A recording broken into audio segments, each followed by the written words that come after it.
One, one more thing. I was watching the news this morning, and there's some kind of government official, and it was either Washington State or Oregon. They have eliminated the need to be proficient in English and math for students to graduate high school. And this spokesperson, this official, uh, here's what she said. She said it will make it easier for black kids to graduate. Oh, she didn't say black. She said children of color. And because she's a liberal, the entire country is not up in arms over that ridiculous statement. The double standard of racism and ridiculous statements like that, the double standard is it's freaking mind blowing.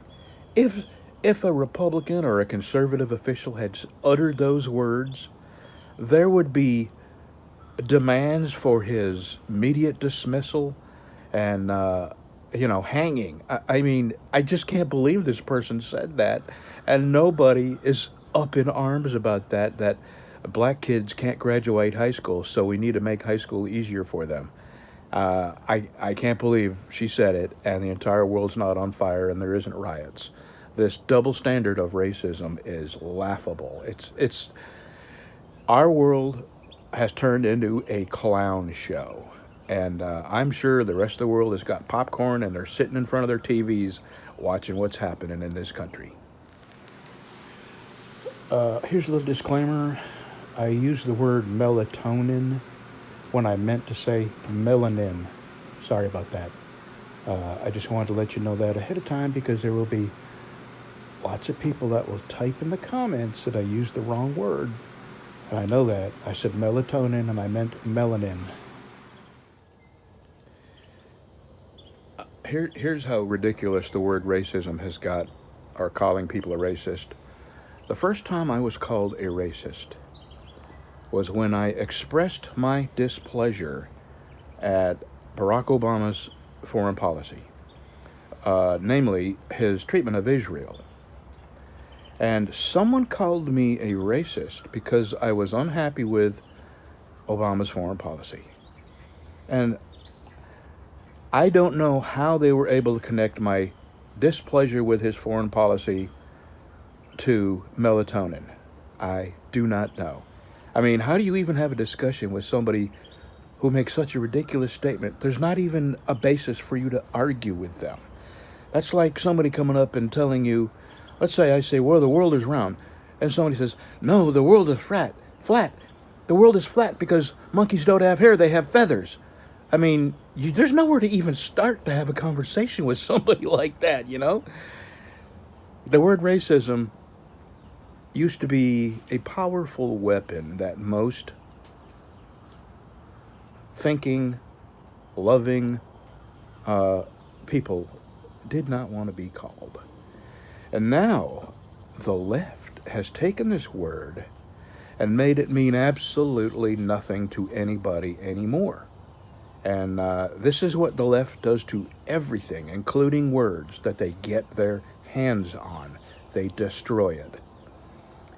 Name one single city that hasn't been utterly destroyed by Democrats when they've gotten in control. Austin, Texas is a perfect example.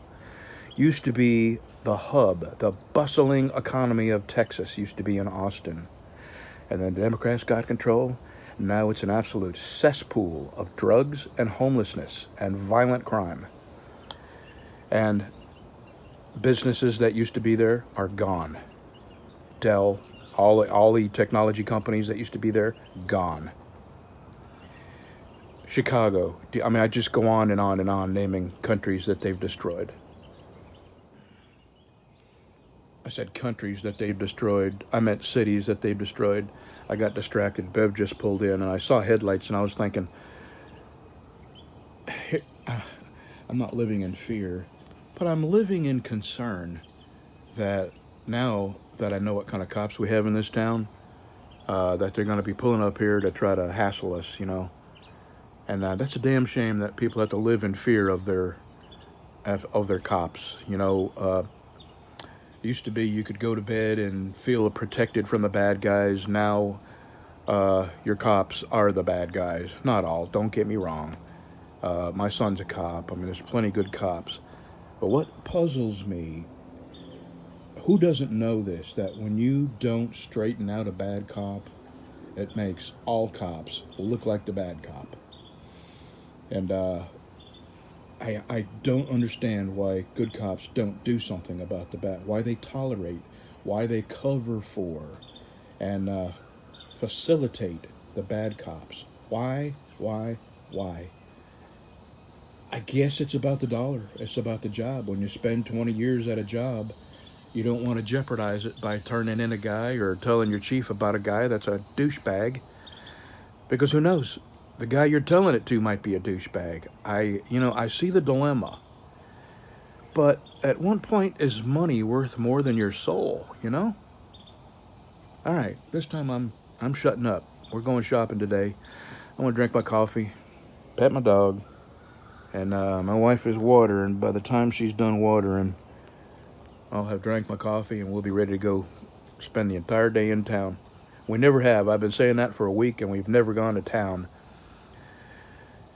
We're not afraid, but we're very, very hesitant to leave now because now we have so many cops. You can't get from our house to the interstate and get out of here without having to pass a couple of cops, and they are hell-bent on harassing the people of the town. You want to hear a story? It sort of involves trucking because it this happened at a terminal that we used to have in Humboldt, Texas, Dallas. Not Dallas. I'm sorry. Was it Dallas? No, it was Houston. Down in Houston. Humble, but we call it Houston, but it was actually in Humble, near the George Bush Airport. Okay. And it was off of Greens Road, if anybody's familiar with that area. Greens Road runs right into 59, which I believe they're calling 69 now. I haven't been down there in quite a while. Well, my wife and I, we would get laid over at the Humble terminal back when we were running Los Angeles to Houston back and forth. And we would stay there for, a day and a half sometimes. Well, they had this fish pond in front of this multi-conglomeration of buildings. And it wasn't just our terminal, it was, dozens of other companies in there. And the people that owned this conglomeration of buildings had just given up on this fish pond. It was really nice. It had a little waterfall and lights, and it was right at the corner of the property. Well, over time, they had just given up on it. And the thing is, this little tiny fish pond, we're talking maybe 16 feet wide by 8 feet deep by probably 2 or 3 feet deep. And they'd just given up. The pump that aerated it quit working. They turned the lights off. There was no waterfall, which also helped to aerate it and cool the water. So this poor fish baked in the summer with nowhere to go. And over time, garbage and junk had blown into this and sunk, and those poor fish were living in this filth. So me and my wife, over the course of 3 weekends of being laid over, first I was able to fix the pump. And I found the on switch, and I turned it on, and the pump worked. And I'm sure oxygenating the water made the fish happy. And then I figured out how to get that little waterfall to go to working again. And fix that, turn the pump on. And then I turned the lights on. And so then after, a couple of weekends of working on it, getting it cleaned up, and then we decided we're going to clean all the garbage and junk out of that pond. And so that's what we did. And then the last thing we were going to do is there was also a water spigot right at the edge of that pond. So we started digging out all the dirt and garbage and all that, and then dipping out 5-gallon buckets full of the water and just throwing it out in the grass and filling it back up with fresh, chlorinated city water. We were really proud of ourselves. And you could see the bottom. The fish were happy. It was a beautiful pond again. And we went to LA and came back. And anybody who knows about fish knows what happened. We had no idea that city water would kill fish. Not all of them, but about 2/3 of them were floating on the top of that water. That just goes to show you that no good deed goes unpunished. I don't know. I'm going to tell the story. The fish thing brought back another memory. Years ago when I was living in Sibley for a spell, we had, actually, it was the people that I got this dog from. They were horrible, horrible humans.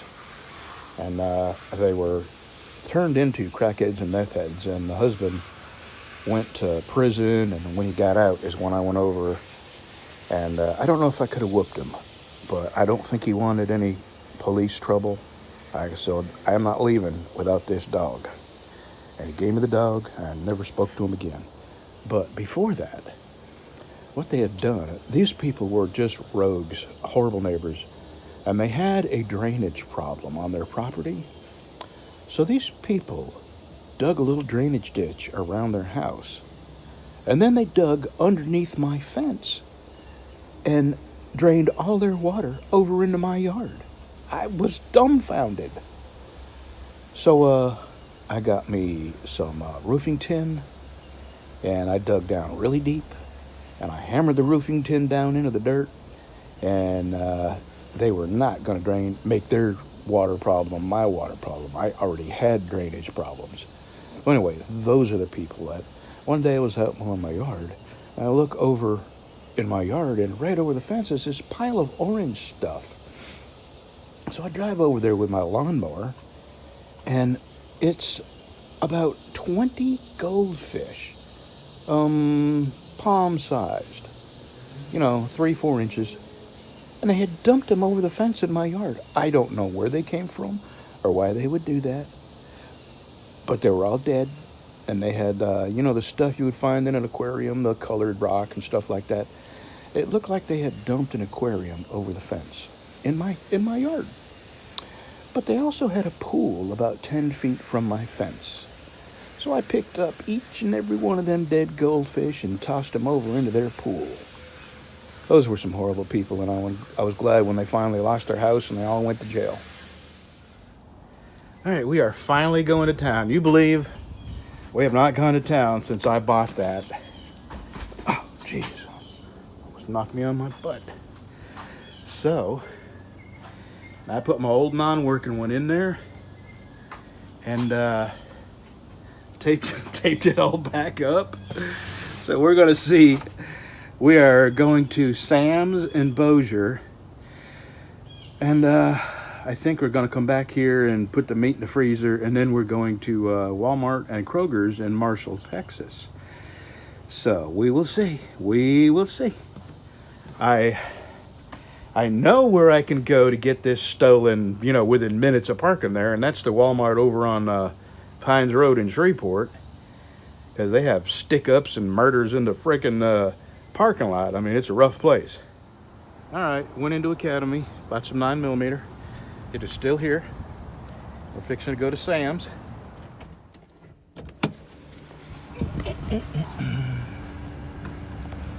All right. We're at Sam's. We'll see if it's here when we come back. I beg your pardon.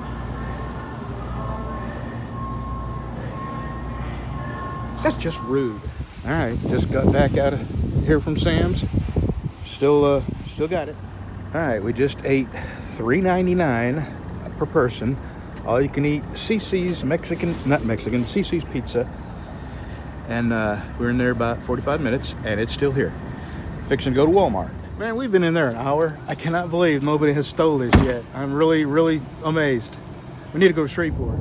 Okay, I just thought of something funny. I don't know why. It's probably only funny to me. My wife didn't laugh when I mentioned it to her. Well, you yelled at me. But you would not believe all the churches that we've driven past in our years, and it says, "Everyone welcome, no trucks." Not everyone but you and your truck. Funny, just funny. Well, I'm kind of insulted now that our stuff isn't even good enough to steal.